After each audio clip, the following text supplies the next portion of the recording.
You're listening to The Power Project, and I'm your host, Brandy Vogt. But I also like to think that I'm your guide along this journey of purpose, which is hopefully where you will end up while listening to this podcast. I am a boy mom, a wife, an entrepreneur, a super passionate advocate. I wear a lot of hats, y'all. But I mean, don't we all? Most importantly, though, I am passionate about inspiring women to go out and lead purpose-filled lives while owning their God-given power. I just have this crazy belief that we are all better when we lift each other up, which is exactly why I created this platform. To spotlight other women that are leading in business, ministry, and nonprofits in the hopes that you at home will be inspired by their story to get up and take action in order to begin your very own purpose journey. So without further ado, let's jump right in, shall we? Hey friends, welcome back to the podcast. It's a new week and I have a new topic and I'm so excited to share with you. I am actually fresh off of the Rise Business Conference. You guys, I had such a great time. My husband and I went.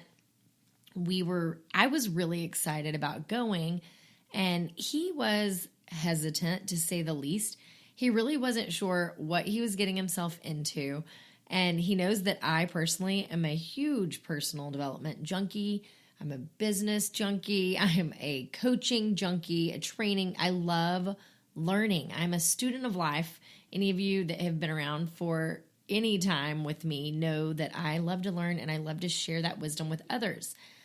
So we went to this conference, and I really think that he was expecting it to be way more of a woo-woo, trust fall type of conference rather than a tangible business conference. But we had a great time. We met new friends. We danced. We laughed. We were inspired. We learned new trainings and tips. We ate great food. It really was an incredible week. And I had to think to myself, because I do different conferences, I do different trainings and different coachings, and each time I gain new insight and new information to help me be the best leader that I can be and grow the best business that I can grow and be the best version of myself. But I have noticed something with people that attend conferences and the value of immersion, of being there with the crowd, with like-minded individuals. It's huge. However, it's really, really crucial that you go home and apply that information. And even if you've never been to a conference, but you've done a training, or perhaps your company does an annual convention that you go to, making certain that you take the knowledge and apply it to your life and apply the new skills that you have learned is crucial, because these things are not cheap. They typically have a fairly large price tag. Even if they don't have a price tag, you're investing in yourself, so you want to get a return on that investment. And the best way that I've found to get a return on that investment is to have an action plan to be able to implement all of the knowledge and all of the wisdom that you have learned from the program or the course or the convention. You can take this and you can apply it to any type of higher level learning that you are going through in your life. But I really want to focus on people that go to conferences. This can be women's conferences, it can be church conferences, business conferences, personal development conferences, any place that you are learning skills to be better at something than you were before. So let's dig into how to take action and apply that knowledge.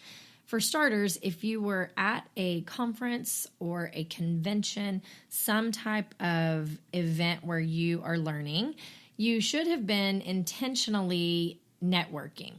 You should have hopefully exchanged business cards, phone numbers, and added each other on social media, because this is where like-minded people hang out that you can connect with and further grow your reach and possibly serve them as well. So you want to keep this conversation going. You want to stay connected with that community that you've been immersed in. Whether it's a women's conference or a personal development conference, these are your people. even if it's a business conference, especially if it's a business conference. These are your people that understand the similar interests that you have, the same goals that you have in life. So for starters, you want to find the ones that live in close proximity and schedule a follow-up meeting with them. This way, you can stay focused and motivated on that common shared interest that you all have. I like to encourage a monthly meetup with the people that are in your local area. You can also follow the hashtag that was used for the business conference, because most of these personal development conferences, women's conferences, business conferences, church conferences, we are in a day and age where hashtags are used as digital files to keep all of the posts relating to that in one place. This is where you can find others that you may not have been able to speak to in person, but you can connect with them on social media and decide if that's someone that can help expand your network. Now, the second thing that you should do after you follow up with the people that were there is to go over your notes. And I certainly hope that you've taken notes, because if you went and you sucked all that information in without taking notes, chances are that your brain is a jumbled mess right now and you're not really certain which was your biggest takeaway. So go over your notes and review them. What stuck out to you during the conference? What lit a fire? What did you highlight? Who was the most impactful speaker that you heard, and why were they impactful? What did they specifically speak to that stirred you? What was your biggest takeaway that you had from this conference? Did you have an aha moment? Did you have a moment where you realized this is the missing link? So go through your notes, and then you're going to organize them into a document on your computer. I take my handwritten notes and my highlighted notes at this point, and I transfer them into a document on my computer where that I can get really clear and intentional about what I have documented and what can serve me. This also makes it really accessible for me to utilize down the road if I need to go back and look at how to do something, or if I need to teach someone else how to do something. I have them organized. Also, sometimes you have speakers that tend to speak to the same subject or train on the same subject, coach on the same subject. And so when you put them into your computer, you can organize and delete, eliminate the parts where they're saying the same thing that's not necessarily individualized. It's a little more redundant. You can organize that in by which speaker said what on that subject. Number 3 for taking action after a conference, go follow the speakers. And no, I don't mean follow them literally on the road to wherever they're at, because I do believe that you can go to too many conferences. Too many people get wrapped up in following these speakers and listening to them, but not taking action. So what I mean by follow these speakers, these are your mentors. If they are people that resonated with you and they have a mission, a training, a coaching that speaks to you, these are your mentors, even if you don't know these people in person. So continue this education, because this conference that you've gone to, it's not just a feel-good situation. It truly is an education. It's a continuing education for business, for life, for purpose, for your biblical teaching, whatever type of conference you're pursuing.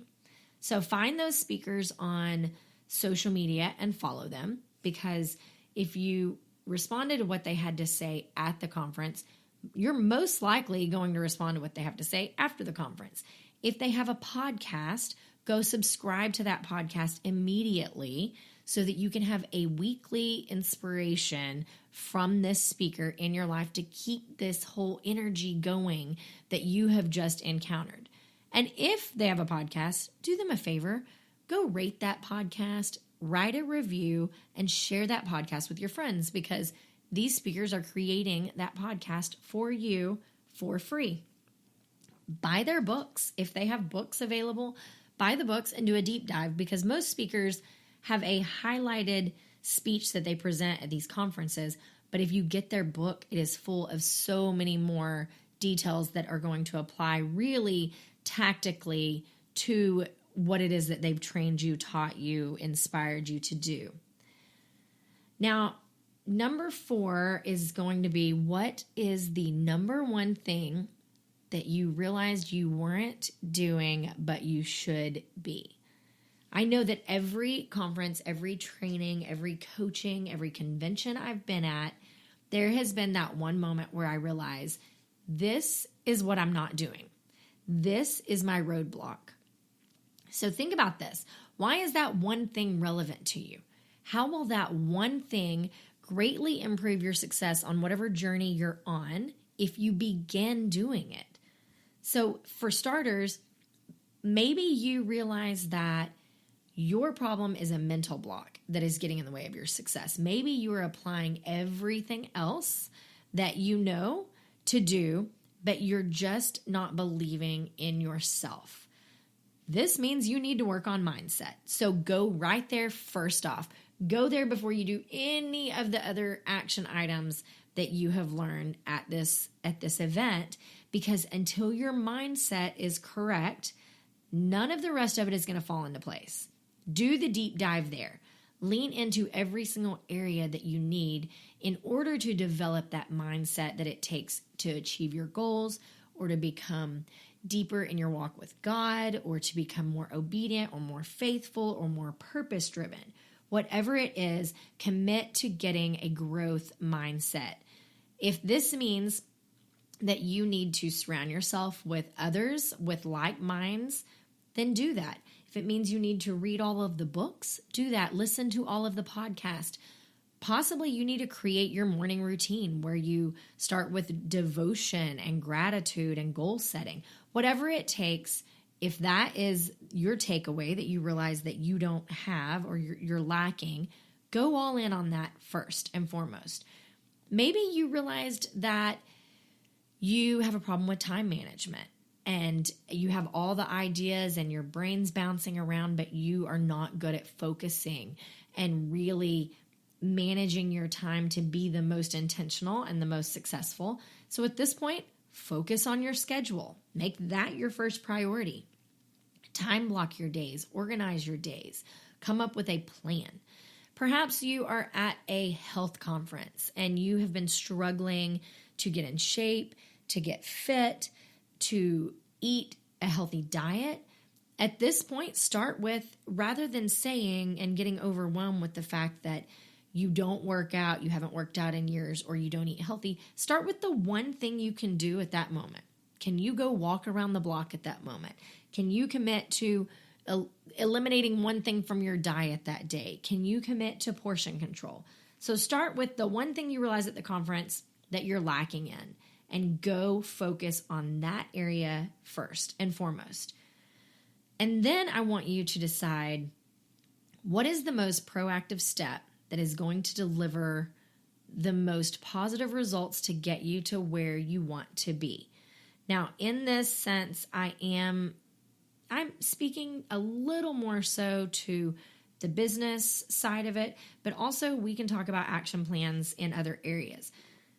If you're at, let's say you have a company that has a convention once a year and you guys announce a new product.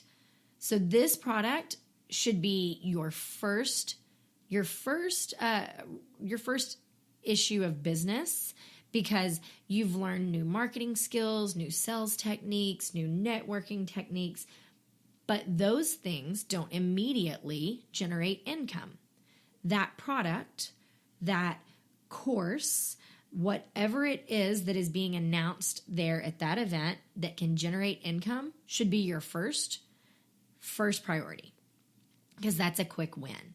So it needs to be brought to your market in order to generate sales. You don't have to know everything about that product or that program or whatever it is that you've announced, that retreat. You need to get your network excited about this thing, whatever it is. You don't have to know all the details, all the ingredients. You need to build value in the product itself and educate your community as to why they need that product. Show them how it will benefit them. Don't get stuck in the analysis paralysis part of this. I see this time and time again, and I'm speaking specifically from a person who goes to a business convention each year. I see people get really wrapped up in the ingredients and the price point and the this and the that, when what they need to know is what that product does for them, what results it delivers, and why their network should be excited about it. Do that. Get some money generated, and then go work on the other action items that you've learned at that event. If you have a course or some type of digital something that you are selling, keep promoting that. Keep pushing that. Don't quit pushing your product just because you're learning new techniques. Now, if you were, let's say you are at a conference that you most likely had a big idea, whatever type of conference you were at, whether it was business, personal development, ministry, you had something that you thought of wanting to do. Perhaps you dreamt of hosting a ladies' Bible study, hosting a women's retreat. Did you have an idea for a team training? Did you have an idea for a new strategy? Put that onto paper. And then start working on an action plan for it, because the ideas that you have at these conferences can only be successful and productive if you are literally putting action behind those dreams. So let's say you have an idea about a women's retreat. You need to start talking to your community about it right away. Let your community know what the idea is. Don't promise them dates, times, details, but go ahead and test your audience out, your network out, your community out. Hey guys, I'm thinking about doing a women's retreat. Who would be interested in it? Hey guys, I'm thinking about doing a Bible study once a month. I'm thinking about doing a weekly meetup. Who would be interested in this? So that you can judge that warm market and see what type of response you would have if that is a need that is in your network that you can meet. Ask for suggestions. Ask for recommendations. Ask them when the best time is to have this event, because you can have this really great idea, but if you don't do a little research behind it and find out who that idea serves, then it's going to fall on empty ears. So build excitement around this idea and let your network and community help guide that idea and bring it to fruition. But take action on it. Don't just keep it as a dream in your mind. Possibly you went to a conference and realized something else that you need to add to your business, some service you need to offer, some branch you need to offer, a direction that you need to go in. Just like we talked about with the women's retreats or the Bible studies, create an action plan for what that looks like. When you get it out of your head and onto paper, it becomes so much more clear and less overwhelming. Even if it's a crazy big audacious goal, get it out of your mind and onto paper. Now, I would really like to speak specifically, because I am coming off of a business conference, because I go at least once a year to some form of a business conference, typically a personal development and a business conference. This year, I've done a few different coaching events as well, because I need to constantly be evolving and becoming better in the areas that I serve people. So I want to speak to those of you that attend, whether it's a one-day summit, whether it is a weekend, whether it is a full week convention, whatever it looks like. I know that we can all go in there wanting to level up our businesses, wanting to learn new techniques. There really is no secret magic sauce to this. I think that oftentimes people believe that they're going to show up for one of these conferences or show up for a convention or show up for a training or a coaching, and they're going to be handed this magic golden ticket that says, do X, Y, Z, you're going to be successful. That, in my experience, is not accurate.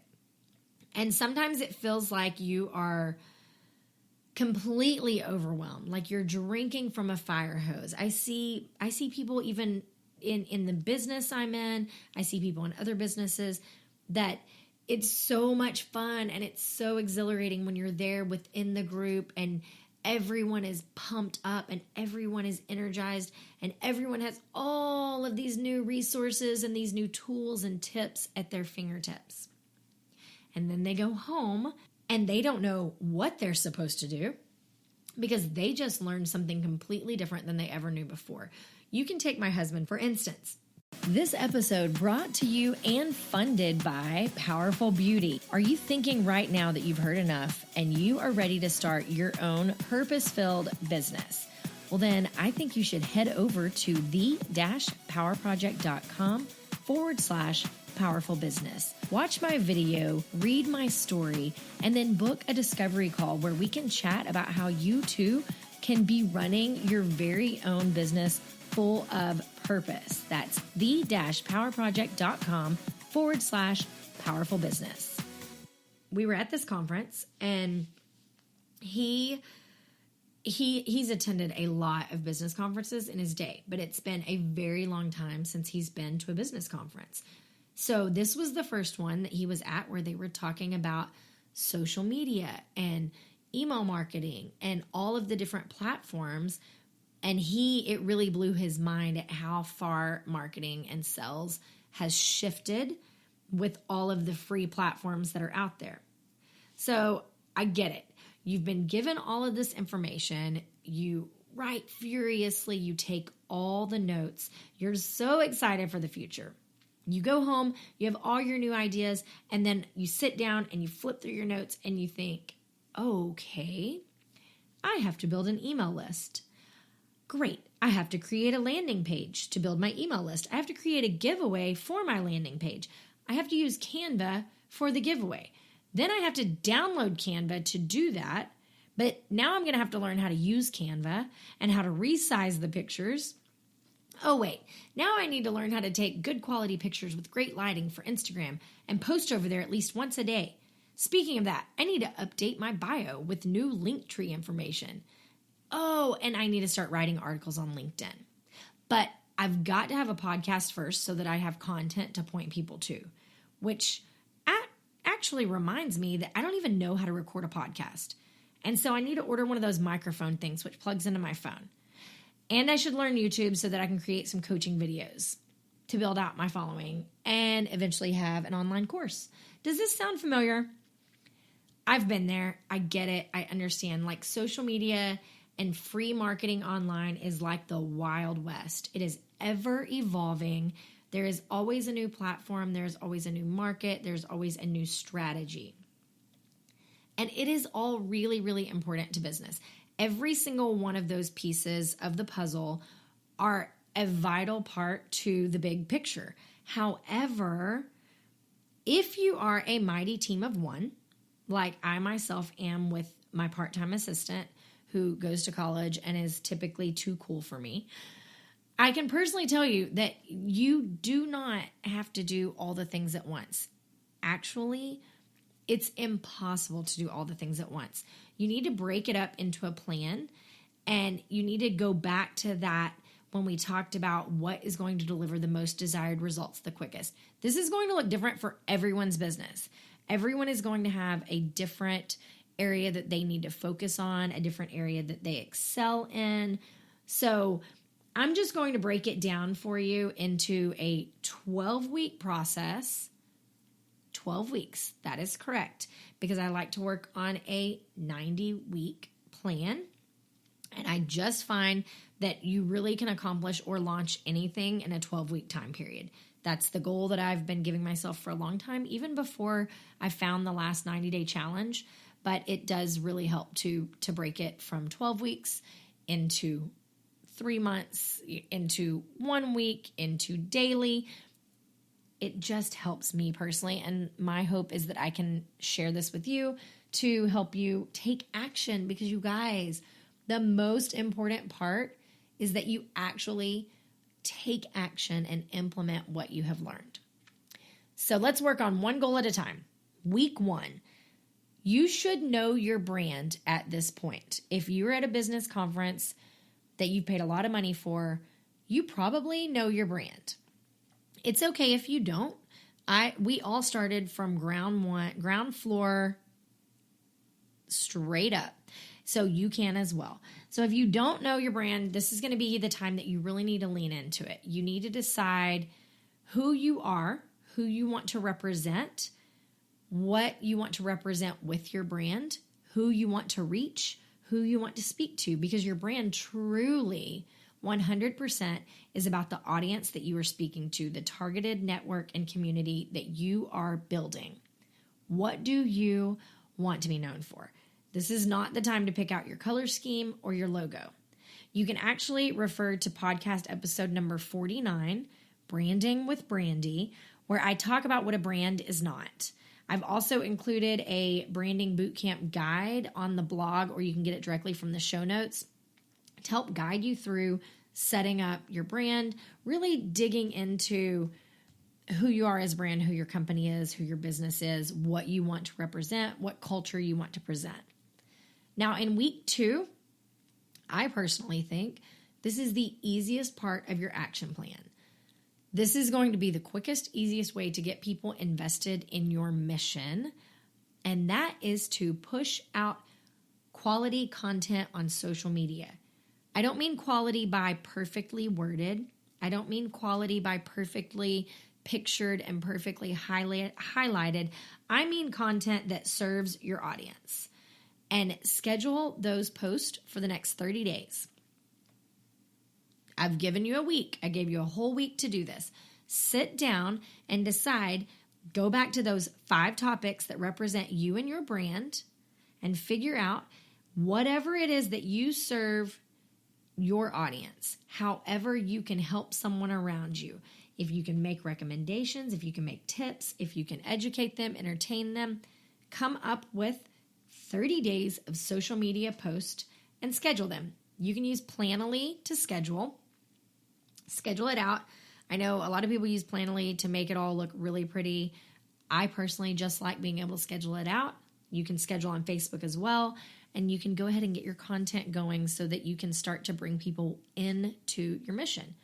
Tell people what you're doing. Show them what you're doing. Don't just tell them where you're going. Literally let them see where you're going and what it looks like.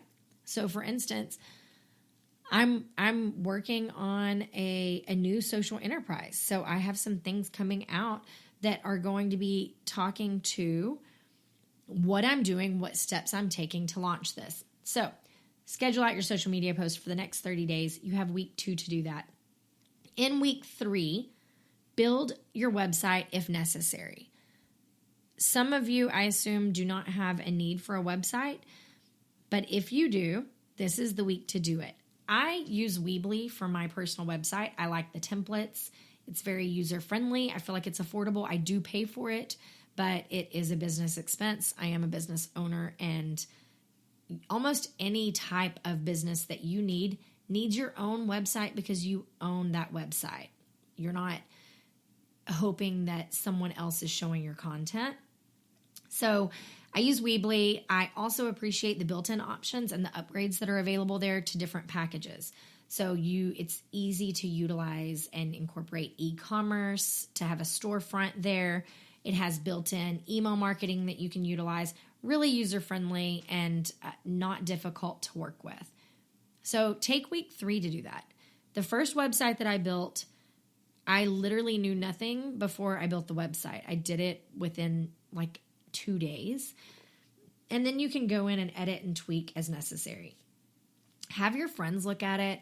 Have some people around you look at it to give you some tips and tricks as to what they would change or tweak.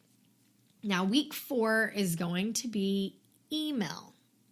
And the reason that I went all the way to week 4 before I said this is because while an email list is crucial, it really does take time to invest in setting up your email list, invest in setting up your email content. So I want you to make clear who you are, who you serve, putting content out, and making sure that you have that website that you can direct people to as you're emailing them. So spend this week creating email content for the actual audience that you currently have. You should have an introduction email that is sent as someone, as they subscribe to your list, they're going to be sent an information email. So I have mine set up to where that once a person subscribes to my list, they get the introduction email within 2 hours. And it's going to let them know who I am, what I do, what I enjoy, and why they want to hang out with me. If you don't have a podcast or a blog or a YouTube channel to direct them to, just find ways to educate, entertain, or offer value. So on your introduction email, you really want this to look like what the email version of a conversation that you would have at a cocktail party. So when you first meet someone, who you are, what you do, what you enjoy, and why they want to speak to you again in the future. Same goes for the email. Make sure that you give them, if you're looking for some content and you don't have this YouTube, you don't have this podcast, you don't have anything to circle them back to, give them some of the takeaways that you learned from the conference you just attended or the convention you just attended. Encourage them to go pick up a book that you read that you thought was amazing. Encourage them to go listen to one of the speakers' podcasts. Just add value to people's lives, because I don't know if your email box looks like mine does. I get a lot of emails, a lot. And I really only want to pay attention to the ones that totally serve me and add value to my life. And I don't need them just to tell me some kind of story that doesn't necessarily help move me further along in my journey. So keep that in mind as you're creating your content. You could even give them your favorite cold weather recipes. It's just about nurturing your audience and taking care of them. You can automate your email to where that it is all set up and they get a series of emails after they opt in to your subscription list. I'm not going into deep detail on that because there's a ton of free information out there on how to automate your email and build out your email automation. That's how I learned. You can go look at YouTube videos, listen to podcasts, really anything that Jenna Kutcher or Amy Porterfield talk about. They really give you some key tools to doing that. So I highly recommend checking that out. And my website, my web host has the built-in Weebly. Like Weebly has the built-in automation option. So that is what I use. Now in week 5, you're going to need to create your giveaway for your landing page. If you don't know what a landing page is right now or why it's relevant to an email marketing campaign, just go Google it. But I will tell you this, a landing page is something that gives your network an opportunity to subscribe to your email list. You can use MailChimp or Flowdesk for this if you don't have a website that has automated email landing pages as an option. MailChimp is free up until, I believe, 1,000 subscribers. Flowdesk is very affordable. There are some codes. I think you can even Google, I believe Jenna Kutcher has a code for Flowdesk. I don't have my own personal code, but you can find some discounts for that. And it's really user-friendly and very convenient and beautifully laid out. Now, while we're on this landing page, we need a PDF giveaway or some type of video giveaway, something that we are giving our audience in exchange for their email address. So this is going to be on the actual landing page itself. It's going to be linked to it and attached to it. Stick with me here. It's not nearly as overwhelming as what it seems. This is something that adds value to someone's life, right? It's like I said, they're getting it for free. They're subscribing to your email list. So some ideas that your giveaway can be, it needs to be true to your brand and who you serve. But it can be tips about cooking, parenting, workout, travel, business, just whatever is part of your community and your network and the way that you serve them. For instance, you can check out a post on the blog where I gave away a guide to traveling with kids. It's called Flying with Kids. I also referenced it in the show notes. So when you go to that, it's going to show you my landing page. It's going to, and then you're going to put your email address in, and it's going to automatically send you the giveaway for Flying with Kids. All right. Now, this has brought us to week 6 through 12. That's right, you guys. This one we're going to go ahead and say is a 6-week process. And the reason why, we walked away from this conference, and sometimes I think that people have been doing this for a long time and they don't stop and think about the amount of time and energy that is put into launching any of these new marketing or email tools. So I want to be completely honest and completely clear with you, because I've had so many people that are saying, okay, so now I need to start a podcast or I need to start a YouTube channel. And people are jumping straight to that before doing the steps 1 through 5 that I just listed, the first 5 weeks. When in all honesty, the podcast itself and the YouTube channel itself is going to require more time and more energy than even building out your email list. So you don't have to know exactly what you're doing, but I do believe that there's a strategy that you can apply to doing this. It's going to take you some time. You're going to have to learn how to create the platform that you want to create. So do your research and figure out what best serves your community. Does your community want to see you on video? If they see you on video, do they want to see you raw, authentic, and real, sitting the way that I am today with my hair in a bun, no makeup on my face, looking a little haggard? Or are they fine hearing your voice on the other end of the microphone and you not having to put on pants? That is the beauty of a podcast, and that is exactly why my main platform is a podcast, because I don't have to worry about what I look like right now. And most times when I am recording a podcast, you will not catch me out in public looking the way that I look. So now, after you decide which platform you're going to do and researching about what it takes to broadcast on that platform, don't get overwhelmed. Just remember that done is better than perfect. The number one most important thing here is to remember that you are creating content. So all the time that you spend watching webinars, watching training videos, watching YouTube, listening to speeches, all that time is spent learning, but you need to be creating also. You need to be putting something out into the world. So the good news is that I learned everything I know about podcasting literally online for free. I paid attention to everything that Jenna Kutcher put out on the airwaves about podcasting. I listened to her podcast episode repeatedly, literally repeatedly, taking all types of notes. I Googled, I YouTubed, I read blogs. So you can find all that out for free. You can also check out what I did when I first started podcasting. I break it down really simple because I think sometimes, like I said, people forget to bring it down to a lower level, to a beginner's level. So episode number 44, what to know when starting a podcast. I've referenced it in the show notes as well so that you can easily access that and read about the basics of starting a podcast and where you want to start. Also, I have a free Skillshare course that I offer that will help you get your podcast off the ground. It's a really great way if you're finding yourself stuck and overwhelmed with all the things that you don't know yet and you're confused by some of the verbatim and jargon and the language that surrounds podcasting. This is a simple one. It's a free guide. It's called The Basics of Podcasting.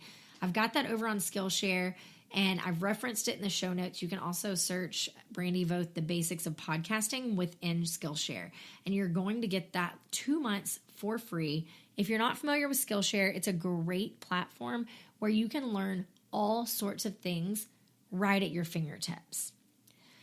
So I hope that you guys have an action plan after coming back from a training or a conference or a convention.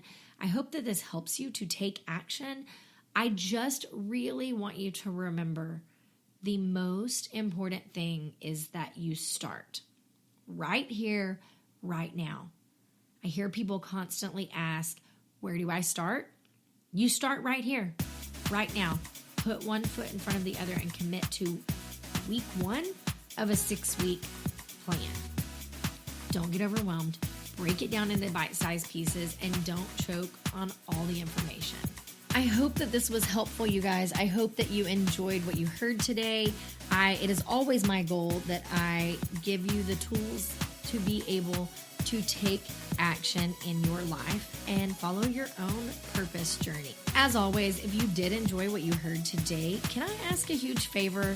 Can you go write a review, give us a rating, share us on all forms of social media, and then that way we can continue to create this free content week in and week out for you and bring back all the knowledge and all the wisdom to serve our audience.